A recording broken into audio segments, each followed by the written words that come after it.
ବର୍ତ୍ତମାନ ଆପଣ ଗୋଟେ ଟ୍ରେନରେ ଯାଉଛନ୍ତି, ଭାବି ନିଅନ୍ତୁ ଟ୍ରେନରେ ଯାଉଛି, ଗୋଟେ ଲୋକାଲ ଟ୍ରେନରେ ହଠାତ୍ କିଛି ଲୋକ ଯେମିତି ଚାଲୁ ପାଞ୍ଚ ପିଲା ଆସିବେ, ଗୋଟେ ଛୋଟ ଛୋଟ ପିଲାମାନେ ଆସିବେ, ଖଣ୍ଡା ଧରି କାତି ଧରି ଆସିବେ, ଆପଣଙ୍କୁ ଭୁସିଲା ଭଳିଆ କରିବେ। ଭୁସିବେନି କିନ୍ତୁ ଏକ୍ସନ ଟିକେ ଆପଣ ପାଖରେ ଯଦି ଆପଣ ବସୁଛନ୍ତି ଏଇଠି ଭୁସିବେ, ତାହେଲେ ଏଇଠି ଅନ୍ୟ ଜାଗାରେ ଭୁସିବେ, ତାହେଲେ ଆପଣଙ୍କୁ ବାଜିବନି, କିନ୍ତୁ ଏମିତି ଯଦି ଏକ୍ସନ କରିବେ ତାହେଲେ ଆପଣଙ୍କ ରିଆକ୍ସନ ଟା କଣ ରହିବ ସେଇଟା ଆପଣ ଟିକେ ଭାବନ୍ତୁ। ସେମିତି ଗୋଟେ ସେମ ଘଟଣା ବର୍ତ୍ତମାନ ଆମର ଓଡିଶାର ଗୋଟେ ପିଲାକୁ ବର୍ତ୍ତମାନ ହେଇଛି, ସେଇଟା ହଉଛି ଚେନ୍ନାଇରେ ବର୍ତ୍ତମାନ ହେଇଛି। ତେଣୁ ସେ ଭିଡିଓଟା ଟିକେ ଦେଖନ୍ତୁ, ଆପଣଙ୍କୁ ଆଉ ଟିକେ ଜାଣିପାରିବେ କଣ କଣ ହେଇଛି।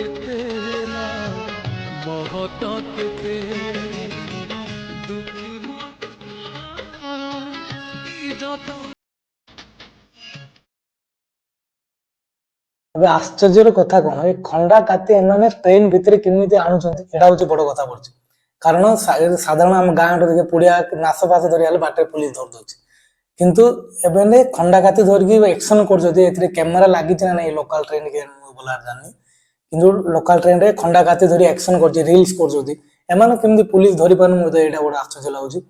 ଆଉ ବର୍ତ୍ତମାନ ଶିକାର ହେଇଛନ୍ତି ଆମର ଓଡିଶାର ଏଇ ସରୋଜ ଭାଇ, ବର୍ତ୍ତମାନ ଶିକାର ହେଇଛନ୍ତି ସରୋଜ, ଯାହାକି ଆମ ଓଡିଶାର କଳାହାଣ୍ଡି ଜିଲ୍ଲାର। ଆଉ ଆର ଏତିକି ଖାଲି ଭୁଲ ଥିଲା ଯେ ଏମାନେ ଏମିତି କିଛି କାମ କରିବା ଦ୍ୱାରା, ଏବେ ଯୋଉ ଖଣ୍ଡା ଧରିକି ଆକ୍ସନ କାଢିବା ଦ୍ୱାରା, ରିଲ୍ସ କରିବା ଦ୍ୱାରା ଆ ପାଖରେ ଏ ଖାଲି ଟିକେ ଅନେଇଥିଲା, ଖାଲି ରାଗିକିରି ଖାଲି ଅନେଇବା ଦ୍ୱାରା ଆକୁ ବର୍ତ୍ତମାନ ଏମିତି ସବୁ ଘଟଣା କରୁଛନ୍ତି। ଆ ପରେ ମୁଁ କହିବି କଣ ହେଇଥିଲା। ଚେନ୍ନାଇ ସେଣ୍ଟ୍ରାଲ ଟୁ ଲୋକାଲ ଟ୍ରେନରେ ମାନେ ତୀର୍ଥନୀ ଯାଉଥିଲେ, କି ଯୋଉ ସୁରଜ ବୋଲି ପିଲା ତୀର୍ଥନୀ ଯାଉଥିଲା କୌଣସି କାମ ବିଷୟରେ, କଣ ବୁଲିବା ପାଇଁ ଆସିଥିଲେ। ଦି ମାସ ହେଲା ଚେନ୍ନାଇରେ ସେ ବର୍ତ୍ତମାନ ଷ୍ଟେ କରୁଥିଲେ, ଆଉ ବୁଲିବା ପାଇଁ ହୁଏତ କଣ ପାଇଁ ହେଇଥିବ। କିନ୍ତୁ ଯିବା ରାସ୍ତାରେ ଏମିତି କିଛି 4 ଜଣ ଗୋଟେ ପିଲା ଆସିଲେ, ଯୋଉଟେ ପ୍ରାୟ 17 ବର୍ଷରୁ ସବୁ ତଳକୁ, 18 ବର୍ଷରୁ ତଳକୁ, 4ଟା ଯାକ ପିଲା 18 ବର୍ଷ ତଳକୁ। ଏମାନେ କଣ ଖଣ୍ଡା କାତି ରିଲ୍ସ କରିବା ପାଇଁ ଏମାନେ ବାୟା, ରିଲ୍ସ କରିକି ଏତେ ଭୟଙ୍କର ହେଲା। ତାପରେ ଏମାନେ ତୀର୍ଥନୀ ଯିବା ରାସ୍ତାରେ ଡାକିକି ନେଇକିରି, କି ଆକୁ ନିଜେ ଡାକିଛନ୍ତି କି ସେଇଠି ସେ ଓହ୍ଲେଇକି ସୁରଜ ଯାଇଛି ସେଇଟା ଭଲରେ କ୍ଲିୟର ହେଇପାରୁନି। ଗଲା ପରେ ତାଙ୍କୁ ଅନ୍ୟ ରାସ୍ତାକୁ ଡାକିକିରି, ତୁ କଣ ପାଇଁ ଆମକୁ ଏତେ ଜୋର ଅନଉଥିଲୁ, ଏମିତି ସବୁ ତାମିଲରେ, ତାଙ୍କର ତାମିଲ ପିଲାମାନେ କଣ ପାଇଁ ଏତେ ମନା କଲୁ, ଆମେ ଆକ୍ସନ କଲା ବେଳକୁ ଏମିତି ଖାଲି ଦେଖିଛି। ଖାଲି ଆମର ଛୁରୀ ଯଦି ତମକୁ ଖାଲିଟାରେ ଜଣେ ଭୁସିବ, ପାଖରେ ତମେ ନ ଲାଗିଲେ ମୁଣ୍ଡ ପାଖରେ ଲଗେଇବ, ତା କାନ ପାଖରେ ଲଗେଇବ, ଆପଣ କେମିତି, ଆପଣ ଯେମିତି ମନା କରିବେ ନାହିଁ କଥାଟା। ସେ ବାସ ଏଇ କଥା ଏତିକି ଖାଲି ଭୁଲ ତାର, କଣ ପାଇଁ ମୋ ପାଖରେ ଏମିତି କରୁଛ ବୋଲି କହିଛି। ଏଥିପାଇଁ ପାଇଁ ବୋଲି ତାକୁ ଡାକି ନେଇକିରି ଦେଖନ୍ତୁ ଆପରେ କଣ ହେଇଛି ଭିଡିଓଟା ଟିକେ, ତାପରେ ମୁଁ ଆଉଥରେ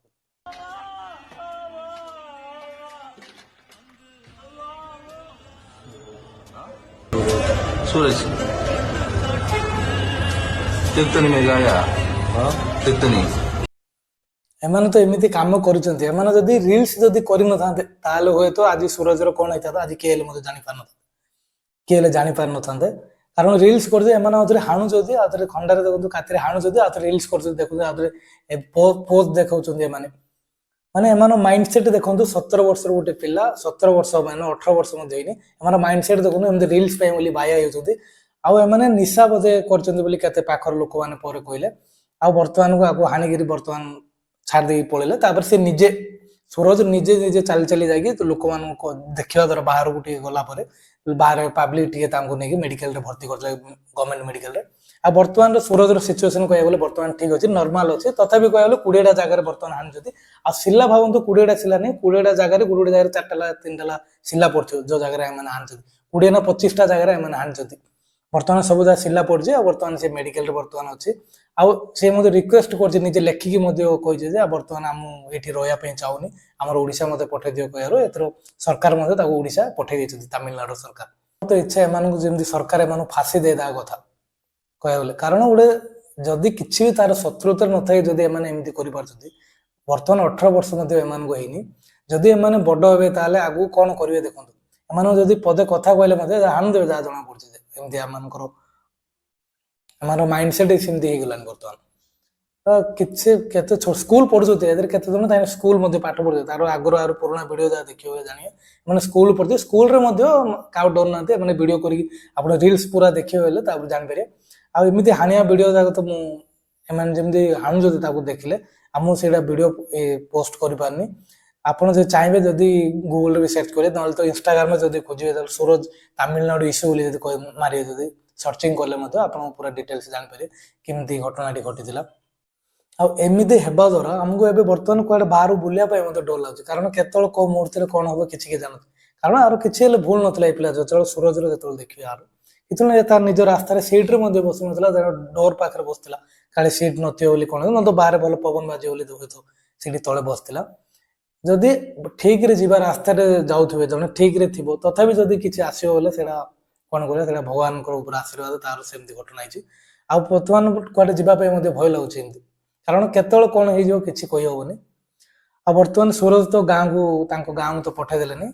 ତାପରେ ଏଠି ବର୍ତ୍ତମାନ ପୁରା ତାମିଲନାଡୁ ମଧ୍ୟ ପୁରା ଏଥିପାଇଁ ବୋଲି ନିଜକୁ ଗିଲ୍ଟି ଫିଲ୍ କରୁଛନ୍ତି। ତାମିଲନାଡୁ ପ୍ରାୟ ଲୋକ ମୋ ଭିଡିଓ ଦେଖୁଛି ବର୍ତ୍ତମାନ ଏମିତି ଗୋଟେ ପିଲାକୁ ଏମିତି ଘଟଣା ହେଇଯାଇଛି, ବାହାରରୁ ଗୋଟେ ଆସିଥିବା ପିଲା କାମ କରିବା ପାଇଁ ଏମିତି ଗୋଟେ ଘଟଣା ହେଇଥିଲା ବୋଲି ଏମାନେ ମଧ୍ୟ ବହୁତ ଲୋକ ମନ ଦୁଃଖ ଆଉ ଯଦି ବାହାରେ ଏମିତି ଆପଣଙ୍କର ମଧ୍ୟ କିଛି ଏମିତି ହଉଛି ବୋଲେ ଆପଣ ଯେତେ ଦୂର ହବ ସେ ଜାଗାଠୁ ଦୂର ଚାଲିଯିବା ପାଇଁ ଚେଷ୍ଟା କରିବେ। ସେମାନଙ୍କ ସହିତ କଥାବାର୍ତ୍ତା ହେଇକିରି କି କଣ ହେଇକିରି ଆପଣ ଯୁକ୍ତି ତର୍କ ନ କରିବାଟା ମୋ ମତରେ ବହୁତ ଭଲ ହବ, କାରଣ ଏମାନଙ୍କର ମାଇଣ୍ଡ ସେଟ୍ ଟିକେ ଅଲଗା ପ୍ରକାର।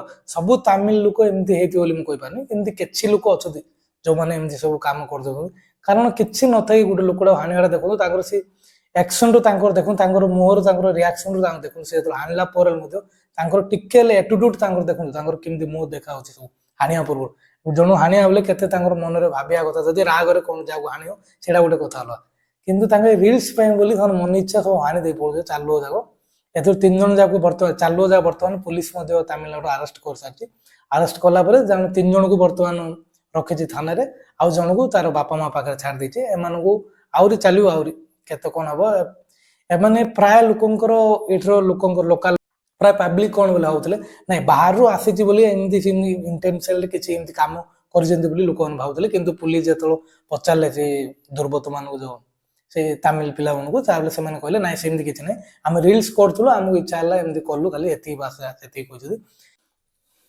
ସେଥିରେ ଗାଁ ଘର ଦ୍ୱାର ଛାଡିକିରି ଏଠି ଆସିକି କାମ କରିକିରି ଆସିକି ଋଣ ବାକି କଣ ସୁଝିବ, କାହାର କଣ ମନରେ କଣ ଥିବ, କିଏ ବୁଲିବା ପାଇଁ ଆସିଥିବେ ତ କିଏ କାହାର ଘରର ପରିସ୍ଥିତି ଖରାପ ହେଇଥିବ ବୋଲି ବାହାରେ କାମ କରିବା ପାଇଁ ଆସିଥିବ।